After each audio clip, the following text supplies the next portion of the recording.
Mga kababayan, paano kung sabihin natin na darating ang panahon na hindi na kailangang umasa ng Pilipinas sa ibang bansa para magkaroon ng mga bagong logistics ship at support vessels? Paano kung ang mga susunod na landing craft tank ng Philippine Navy at maging ang mga tugboat ng Philippine Coast Guard ay mismong dito sa ating bansa gagawin?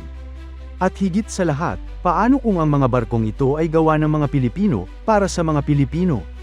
Ito ang magandang balita na lumabas mula sa Philmarine 2026, kung saan muling ipinakita ng Josefa Slipways na kaya ng local shipbuilding industry ng Pilipinas na gumawa ng mga makabagong barko para sa ating mga maritime forces. Sa nakaraang mga taon, unti-unti nang napatunayan ng Josefa Slipways na hindi imposible ang tinatawag na Filipino self-reliance pagdating sa paggawa ng mga barko. Matatandaan na sila rin ang gumawa ng multi-mission offshore vessels para sa Bureau of Fisheries and Aquatic Resources o BFAR, at sila rin ang supplier ng mga tugboat na ginagamit ngayon ng Philippine Navy. Pero mukhang hindi pa rito nagtatapos ang kanilang ambisyon. Ayon sa ibinahagi ng Bonds QPH matapos ang kanilang pakikipag-usap sa mga kinatawan ng Josefa Slipways sa Philmarine 2026, handa na umano ang kumpanya na gumawa ng mas malalaking barko para sa Philippine Navy, kabilang narito ang Landing Ship Tank o LST at Landing Craft Tank o LCT. Para maisakatuparan ito, makikipagtulungan ang Josefa Slipways sa VARD, isang kilalang Italian shipbuilder na bahagi ng Fincantieri Group. Kapag naglabas na ng opisyal na bidding o tender ang Philippine Navy para sa mga barkong ito, posible nang magsimula ang proyekto. Naniniwala rin ang kumpanya na maaaring mangyari ito pagkatapos may hatid ang dalawang landing platform dock vessels na kasalukuyang ginagawa sa Indonesia. Kung sakaling mapunta sa Josefa Slipways ang kontrata, lahat ng mga barkong ito ay gagawin sa kanilang shipyard sa Sual, Pangasinan. Ang naturang pasilidad ay mayroon ng kakayahang gumawa ng mga barkong lampas sa 100 meters ang haba, kaya naman handa itong tumanggap ng mas malalaking proyekto sa hinaharap. Sa kanilang exhibit sa Philmarine 2026, ipinakita rin ng Josefa Slipways ang disenyo ng VARD 7507 Landing Craft Tank at ang VARD 7510 Landing Ship Tank. Kasama rin dito ang mga tugboat na naihatid na nila sa Philippine Navy at ang mga planong susunod pang mga barkong kanilang gagawin. Pag-usapan naman natin ang VARD 7510 Landing Ship Tank.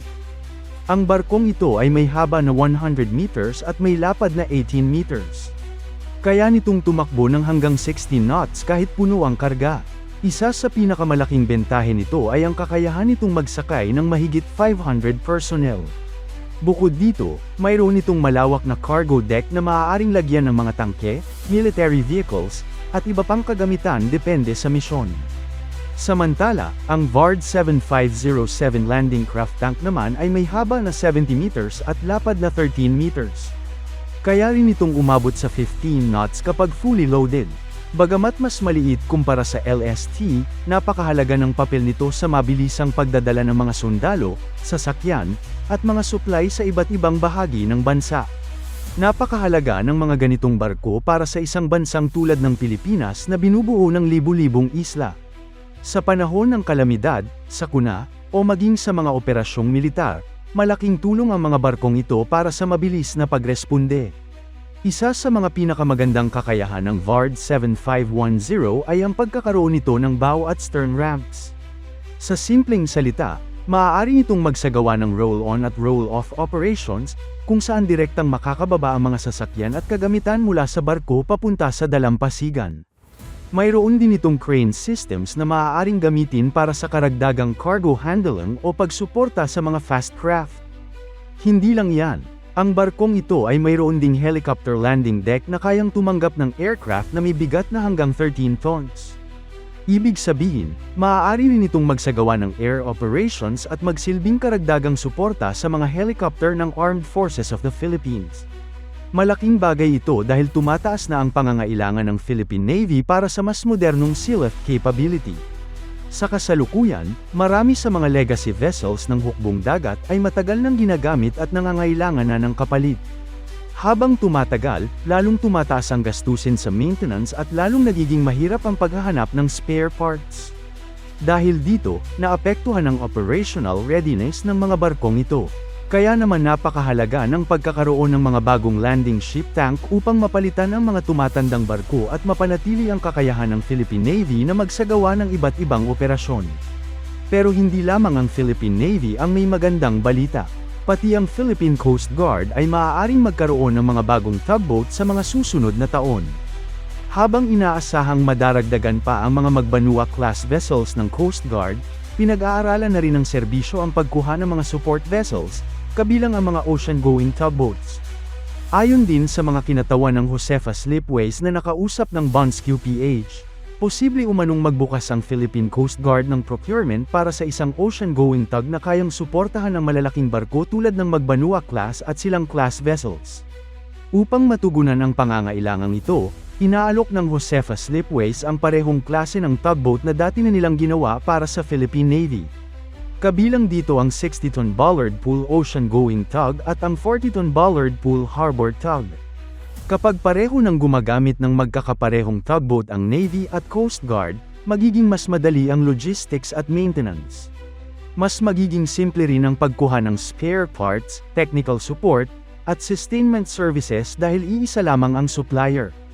Habang patuloy na tumatanggap ng mga bagong barko ang Philippine Coast Guard mula sa iba't ibang procurement programs at maging sa mga posibleng transfer mula sa mga kalyadong bansa, lalong magiging mahalaga ang pagkakaroon ng mga dedikadong tugboat. Ang mga ito ang tutulong sa pagmamaniobra, pagdaong, at pagsuporta sa mas malalaking barko ng serbisyo. Bagamat madalas ay hindi napapansin ng publiko ang kahalagahan ng mga tugboat, sila ang isa sa pinakamahalagang bahagi ng operasyon ng anumang modernong Navy o Coast Guard. Sa katunayan, kahit gaano kalaki at kamoderno ang isang barko, kailangan pa rin ito ng suporta mula sa mga tugboat upang maging ligtas at maayos ang pagpasok at paglabas nito sa mga pantalan. Sa kabuuan, ang mga planong ito ay nagpapakita na unti-unti nang lumalakas ang kakayahan ng Pilipinas sa larangan ng local shipbuilding. Mula sa paggawa ng mga BFAR vessels, hanggang sa mga tugboat ng Philippine Navy, at ngayon ay posibleng paggawa ng landing craft tank, landing ship tank, at maging ng mga tugboat para sa Philippine Coast Guard, malinaw na unti-unting umuunlad ang ating sariling industriya. Kung maisa sa katuparan ang mga proyektong ito, hindi lamang nito mapapalakas ang kakayahan ng ating Navy at Coast Guard. Magbibigay din ito ng trabaho sa maraming Pilipino, magpapalawak ng local shipbuilding industry, at magpapatunay na kaya ng Pilipinas na gumawa ng sarili nitong mga barko para sa seguridad ng ating bansa.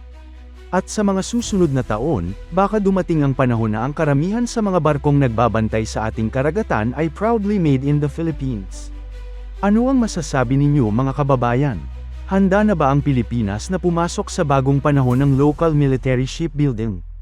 Ibahagi ang inyong opinyon sa comment section, at huwag kalimutang mag-like, mag-subscribe, at i-click ang notification bell para sa iba pang mga balita tungkol sa modernisasyon ng ating sandatahang lakas at mga bagong development sa maritime security ng Pilipinas.